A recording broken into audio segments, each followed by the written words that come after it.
Metal Meltdown, final album review of 2022. There's been so much good music and so much bad music, and it's all been fun to talk about. But the year is coming to an end, which means we can't do this forever. All good things have to come to an end. Ironically, I'm not sure how to end this song and start the review properly. It just goes on and on and on and on and on and on and on and on and on and on and on and on and on and on and on and on and Good morning, metalheads of the internet, and welcome to a brand new episode of the Metal Meltdown. And you just heard correctly, this is very likely the final album review of 2022. If somebody super cool and super exciting manages to drop something out of the blue super cool and super exciting within the next couple of weeks, who knows? Maybe I'll have to fucking eat my words, but I don't think I will have to because, next week is Christmas. People don't usually release music on Christmas, so yeah. If I were in Vegas and if I were a gambling man, I'd be feeling pretty confident right now. To be blunt, to be direct, to be clear. Anyways, let's talk about Souls, the third studio album from Bloodclot. Despite having technically existed for just over 40 years, Bloodclot have never been an especially integral or busy force within the realms of crossover thrash and hardcore punk, and this is partially their own fault. Having never released a debut album until 2008, having never released a sophomore album until 2017, and having gained what little clout that they do have through repeatedly touring with the Bad Brains in the early 80s and through their lead singer John Joseph's association with another legendary crossover and hardcore crew, the Cro-Mags. The sophomore album did, however, turn just enough heads to get the band briefly signed to Metal Blade Records, and John Joseph was even able to attract a pretty solid roster of rock star talent to help him on the record, namely Joey Costello and Nick Oliveri of Queens of the Stone Age fame, Todd Youth of Murphy's Law and Danzig fame. I'm also now just learning that Todd Youth also worked closely with Glenn Campbell and Cheap Trick in the late 2000s. That's cool. What a talented and cool guy. That lineup, for a multitude of reasons, is not present on this Bloodclot record, Souls, but don't think for a moment that that means it's just John Joseph and a bunch of nobodies. In fact, this record, I would say more so than any other hardcore crossover record in recent memory, is stacked with hardcore and crossover legacy talent. Like, there are a lot of badass motherfuckers here who have played with a lot of badass motherfucking bands. On drums, you have Darren Morgenthaler, currently a member of Maximum Penalty. Some of you may remember he briefly performed with Madball in the very early 2000s as well. On bass guitar, you have Craig Satari from Agnostic Front and Sick of It All. And on lead guitar, you have Tom Capone, who up until 2017 was the guitarist for iconic 90s post-hardcore crew Quicksand. Referring to this as their heaviest lineup to date, Bloodclot also cite influence from Slayer, Venom, Dark Angel, Creator, and they take time to pay homage to the aforementioned Bad Brains as well through a cover of How Low Can a Punk Get, which acts as the album's closing number. And it all makes for a rockin' good time. I don't really feel that this album is as thrashy as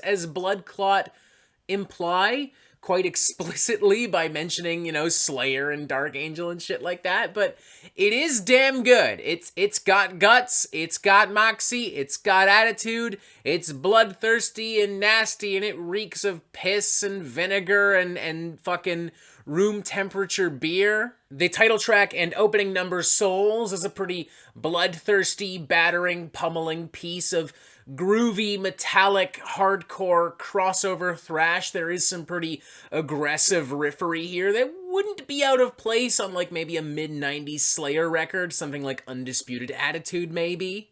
It's very punchy and mean with a lot of wailing guitars, definitely gets this album kicking off on a pretty good start. Following track, Unhinged, lives up to its name by delivering some pretty straightforward, balls to the wall, classic hardcore crossover, Manasy and Mayhem. It spends barely a minute and 20 seconds just kind of repeatedly jabbing and stabbing away, running around like a goddamn maniac, screaming and raving and crying and flailing everywhere.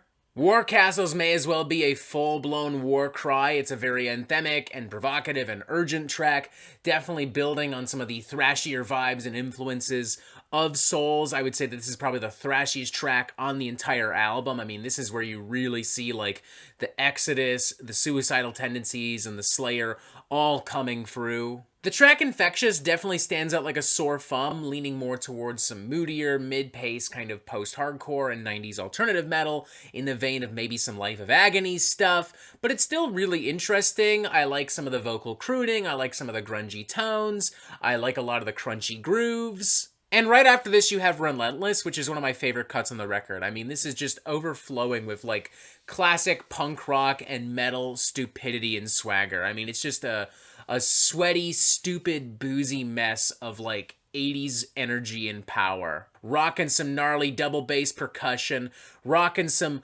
little guitar licks here and there that are very, very obviously a bit of a wink and a nod to Ace of Spades from Motorhead. The Bad Brains cover, I think, is pretty fun, too. I mean, it's very straightforward. It's not really functionally much different from the original cut, but, you know, whatever. I like Bad Brains. I'm not gonna argue. I love Bad Brains. Really, the only issue I have with this album is that it's 20 fucking minutes long. Like, it's way too fucking short. Almost criminally short. I have reviewed EPs on this channel that are longer than this and have far more substance and far more weight. By the time I'm getting really into this, by the time I'm getting really pumped, the album has basically just kind of come to an end. Just to be clear, I'm not asking that Bloodclot go on for like another fucking hour.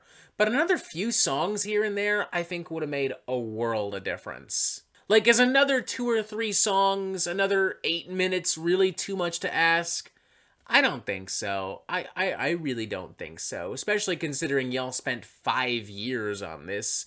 And it's not like y'all had much else to do the past 2 or 3 because of this fun thing called COVID. So, like, I don't think it's too much to ask. Still, though, I really enjoyed this album. Very enthusiastic 3.5 out of 5. Not at all reinventing the wheel. Not even polishing the wheel. It's just the wheel, and it moves just fine, but that's okay. The wheel gets you to the destination you need to be at, and the destination I need to be at right now is really cool, hardcore, crossover, party fun time. So, fuck it. Thank you, Souls, for getting me where I need to be. If you love crossover thrash and classic hardcore, I don't see any reason whatsoever why you would not also enjoy this album. If you were looking for a solid gateway into these genres, boom, this is an excellent album to look at, an excellent band to look into. 3.5 out of 5, very, very, very enthusiastic one at that. It's still a really good album. Check it out. I had fun. You will too, hopefully, probably, I think, maybe. And booyah! That is it for the Metal Meltdown. I'm not an expert, nor do I claim to be, so what do you think? Do you like this record? Do you not like this record? And what do you want to hear from me next? Thank you for watching. Make sure you press subscribe so you get updates on the Metal Meltdown fucking immediately. And as always, you have yourself a fantastic fucking day.